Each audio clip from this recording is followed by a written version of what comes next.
Gujarat assembly इंतखाबी तशहीर में वजीर आजम नरेंद्र मोदी की एंट्री के साथ ही जुबानी जंग तेज हो गई है।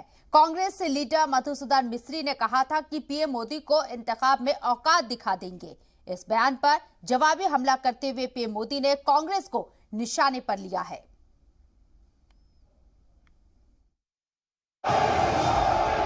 कांग्रेस लीडर मधुसूदन मिस्त्री के इस बयान पर 10वें दिन आज वज़ीर-ए-आज़म नरेंद्र मोदी ने मौका देखकर चौंका मारा और इंतखाबी फायदे की हवा को भांपते हुए कांग्रेस लीडर के बयान पर जवाबी हमला किया।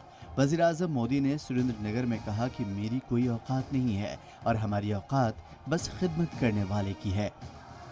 कांग्रेस वाला कहे छे आ मोदी ने एनी औकात बतावी देशु। औकात तमे मारी औकात देखाडवानी। अरे हूँ तो सेवक छू, हूँ तो सेवादार छू अने सेवक के सेवादार नी एडी औकात होती है। वाज़ेह रहे कि इससे कबल 2017 के गुजरात के असेंबली इंतखाबात में मणिशंकर अय्यर के नीच कमेंट पर भी बीजेपी की जानिब से तीखा रद्द-ए-अमल सामने आया था और वज़ीर आज़म नरेंद्र मोदी ने दूसरे मरहले की इंतखाबी तशहीर का रुख मोड़ दिया था। और अब एक बार फिर गुजरात का इंतखाब है और वज़ीर आज़म मोदी कांग्रेस के इस बयान को बख्शने के मूड में नहीं है। इसलिए कांग्रेस पर करारा हमला करते हुए कहा, वो औकात की बात करते हैं, वो कहते हैं कि औकात दिखा देंगे। मैं कहता हूँ मेरी कोई औकात ही नहीं है।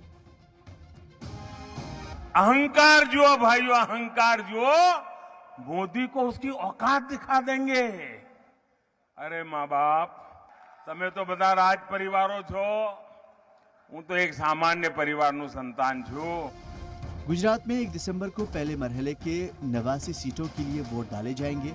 ऐसे में मिस्त्री का यह बयान कांग्रेस के लिए मुश्किल बन सकता है। साल 2017 में कांग्रेस के सीनियर लीडर मणिशंकर अय्यर ने पीएम नरेंद्र मोदी के लिए नीच लफ्ज का इस्तेमाल किया था। इससे पार्टी को शदीद नुकसान हुआ था और कांटे के इंतखाबी मुकाबले के दूसरे मरहले में पीएम मोदी ने रैलियों में अय्यर के बयान को जमकर भुनाया।